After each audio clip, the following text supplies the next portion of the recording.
नमस्कार, आपका स्वागत है फटाफट खबरों में। मैं हूं आपके साथ रुचिका जसवाल। आज हम लेकर आए हैं उत्तराखंड के हर छोटे बड़े शहर की सबसे तेज और ताजा खबरें। तो चैनल को सब्सक्राइब कीजिए और वीडियो कहां से देख रहे हैं कमेंट बॉक्स में जरूर बताएं।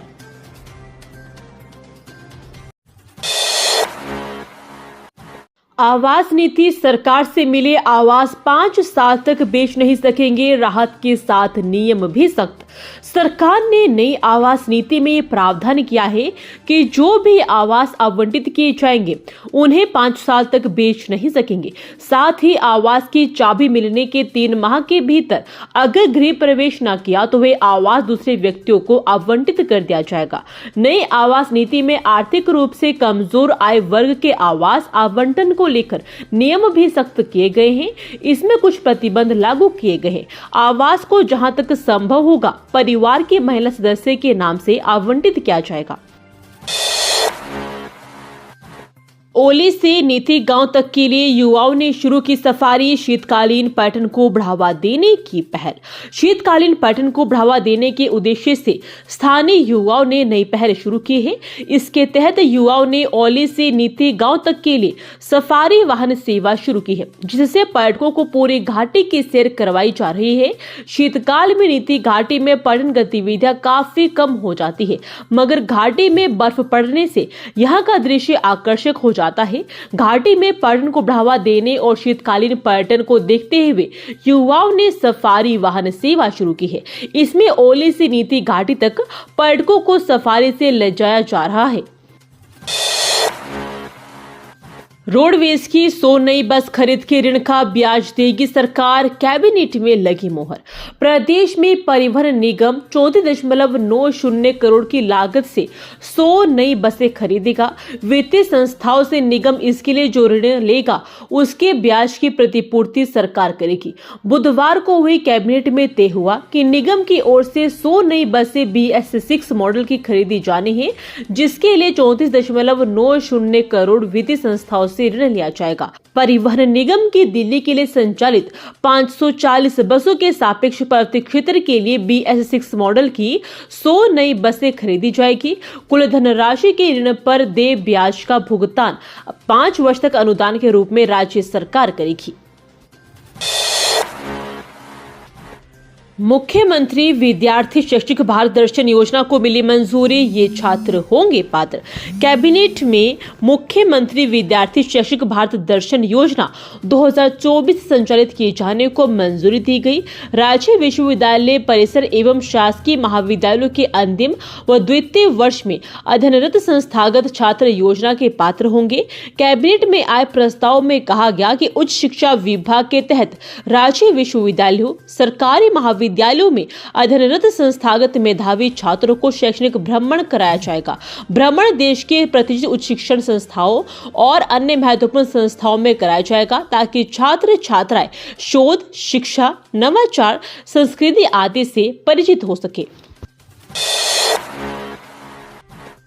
निराश्रित गोवंश संरक्षण के लिए बनेगी नीति। शहरी विकास और पंचायती राज विभाग करेगा गौसदनों का निर्माण। प्रदेश में निराश्रित गोवंश के संरक्षण के लिए नीति बनेगी। कैबिनेट में इसके प्रस्ताव को मंजूरी दी गई। यह भी निर्णय लिया गया कि शहरी क्षेत्रों में शहरी विकास और ग्रामीण में पंचायती राज विभाग गौसदनों का निर्माण करेगा। कैबिनेट में आए प्रस्ताव में कहा गया कि भारतीय संविधान की 11वीं एवं 12वीं अनुसूची की व्यवस्था के अनुसार नगरीय परिधि में गौसदनों का निर्माण एवं आवश्यक सुविधाएं उपलब्ध कराना शहरी विकास विभाग के तहत आता है, जबकि ग्रामीण क्षेत्रों में गौसदनों का निर्माण एवं आवश्यक सुविधाएं उपलब्ध कराना पंचायती राज विभाग के तहत है।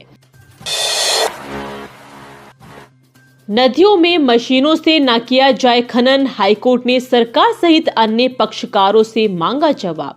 हाईकोर्ट ने उत्तराखंड लघु खनिज नियमावली में संशोधन की वैधता को चुनौती देने वाली जनहित याचिका पर सुनवाई की। कोर्ट ने कहा कि इस संशोधन के तहत खनन की दी गई अनुमति में नदियों में खनन के लिए मशीनों का उपयोग न किया जाए। कोर्ट ने सरकार सहित अन्य पक्षकारों को 4 सप्ताह में जवाब दाखिल करने के निर्देश दिए हैं। कोर्ट ने मामले की अगली सुनवाई के लिए 8 जनवरी की तिथि नियत की है। कार्यवाहक मुख्य न्यायाधीश मनोज कुमार तिवारी व न्यायमूर्ति विवेक भारती शर्मा की खंडपीठ के समक्ष मामले की सुनवाई हुई। सत्येंद्र सिंह चौहान ने हाईकोर्ट में जनहित याचिका दायर कर कहा था कि राज्य सरकार ने लेटर ऑफ इंटेंट धारकों को पिछले 10 दरवाजे से प्रवेश दिया है, जो ड्रेजिंग नीति की आड़ में खनन कार्य करने के लिए संबंधित एजेंसियों से अनुमति प्राप्त करने में असमर्थ है। सड़क की खोदाई में अब जनता की राय होगी जरूरी, डीएम सुनेंगे बात, निर्देश जारी। विकास कार्यों के लिए सड़कों को खोदना भी जरूरी हो जाता है, लेकिन इसका मतलब यह नहीं कि मनमर्जी से खुदाई कर जनता को अनावश्यक परेशान किया जाए। रोड कटिंग के मामलों में निर्माण एजेंसियों और ठेकेदारों की जिम्मेदारी तय करने के लिए जिलाधिकारी समीन बंसल ने नई पहल की है। उन्होंने नोडल अधिकारी रोड कटिंग, उप जिलाधिकारी सदर को निर्देश दिए हैं कि अब से जनता को भी रोड कटिंग की अनुमति संबंधी बैठकों में आमंत्रित किया जाएगा। बैठकों से पूर्व इस संबंध में सार्वजनिक सूचना जारी की जाएगी। पीआरडी जवानों की बेटियों की शादी के लिए मिलेंगे 50,000, युवा कल्याण मंत्री ने की घोषणा। प्रांतीय रक्षक दल के जवानों की बेटियों की शादी में सरकार 50,000 रुपए की सहायता देगी। वहीं सेवानिवृत्त जवानों के व्यावसायिक प्रशिक्षण के लिए जल्द एक केंद्र शुरू किया जाएगा। युवा कल्याण मंत्री रेखा आर्या ने प्रांतीय रक्षक दल के स्थापना दिवस पर आयोजित कार्यक्रम में इसकी घोषणा की। इस दौरान उन्होंने रैतिक परेड की सलामी ली। मृतक आश्रितों को आर्थिक सहायता के रूप में 14 लाख रुपए के चेक दिए। युवा कल्याण निदेशालय मैदान नूरखेड़ा में कार्यक्रम में विभागीय मंत्री ने कहा, चाहे चुनाव हो या चारधाम यात्रा या फिर कहीं कानून व्यवस्था की समस्या हो, हर जगह पीआरडी के जवानों ने बढ़ चढ़कर भागीदारी निभाई है। अगले साल राज्य को रजत जयंती स्थापना वर्ष है।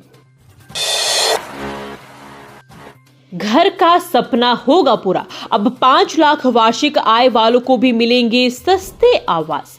राज्य में अब गरीबों के साथ कम और कम मध्यम आय वर्ग के लोगों के घर का सपना सरकार पूरा करेगी। इसके लिए बुधवार को धामी कैबिनेट ने राज्य की नई आवास नीति को मंजूरी दे दी। वहीं अब सभी मेडिकल कॉलेजों के अस्पतालों में भी इलाज के लिए 20 रुपए में ओपीडी की पर्ची बनेगी। कैबिनेट ने यूजर चार्ज की समान दरें लागू करने के प्रस्ताव को मंजूरी दे दी है। बुधवार को सचिवालय में मुख्यमंत्री पुष्कर सिंह धामी की अध्यक्षता में सरकार की कैबिनेट बैठक हुई। बैठक में 22 प्रस्तावों पर मुहर लगी। कैबिनेट में मंजूर उत्तराखंड आवास नीति नियमावली 2024 के तहत आर्थिक रूप से कमजोर आय वर्ग लाभार्थियों की पात्रता के लिए सालाना आय की सीमा को 3 लाख रुपए से बढ़ाकर 5 लाख रुपए कर दिया है। पर्यावरण संरक्षण के साथ पर्यटन का केंद्र बनेगा कार्तिक स्वामी ट्रैक, ईडीसी गठित, ये भी होगा खास। रुद्रप्रयाग जनपद में पर्यावरण संरक्षण के साथ पर्यटन और एडवेंचर को बढ़ावा देने के लिए कार्तिकेय कनकचोरी पर्यावरण विकास समिति का गठन किया गया है। जनपद में यह पहला मौका है। वन विभाग के आरक्षित क्षेत्र में पर्यटन व एडवेंचर के साथ पर्यावरण संरक्षण के लिए ईडीसी गठित की गई है। 7 सदस्यीय समिति कनकचोरी से कार्तिक स्वामी मंदिर परिसर तक 4 किलोमीटर पैदल मार्ग के रखरखाव, साफ सफाई के साथ पर्यटन गतिविधियों को संचालित करेगी। उत्तर भारत के एकमात्र कार्तिकेय मंदिर कार्तिक स्वामी को तीर्थाटन से जोड़ने के लिए लंबे समय से प्रयास हो रहे हैं। यहाँ प्रतिवर्ष हजारों श्रद्धालु दर्शन को पहुंच रहे हैं, जो क्षेत्र के प्राकृतिक सौंदर्य से अभिभूत हो रहे हैं। साइबर ठगी का शिकार हुई महिला, सीबीआई अफसर बनकर ठगों ने लगाया करोड़ों का चूना। देहरादून की एक महिला को साइबर ठगों ने डिजिटल हाउस अरेस्ट स्कैम में फंसाकर करीब 2.25 करोड़ रुपए का चूना लगा दिया। खुद को सीबीआई का अफसर बताकर मनी लॉन्ड्रिंग और अन्य अवैध कारों में नाम आने का डर दिखाया और महिला को ठगी का शिकार बना लिया। घंटों डिजिटल अरेस्ट रही महिला ने ठगी का पता चलने पर साइबर क्राइम पुलिस को सूचना दी, जिस पर उत्तराखंड पुलिस की स्पेशल टास्क फोर्स ने गिरोह का भांडाफोड़ करते हुए एक सदस्य को हरियाणा से यमुनानगर से दबोच लिया है। गिरोह के अन्य सदस्यों की भी तलाश की जा रही है। हल्द्वानी में दो कारों के बीच भीषण टक्कर, 3 लोग घायल, घटना सीसीटीवी में कैद। उत्तराखंड के हल्द्वानी में से सड़क हादसे की खबर सामने आ रही है, जहां बुधवार देर रात दो कारों के बीच जबरदस्त टक्कर होने की सूचना मिली है।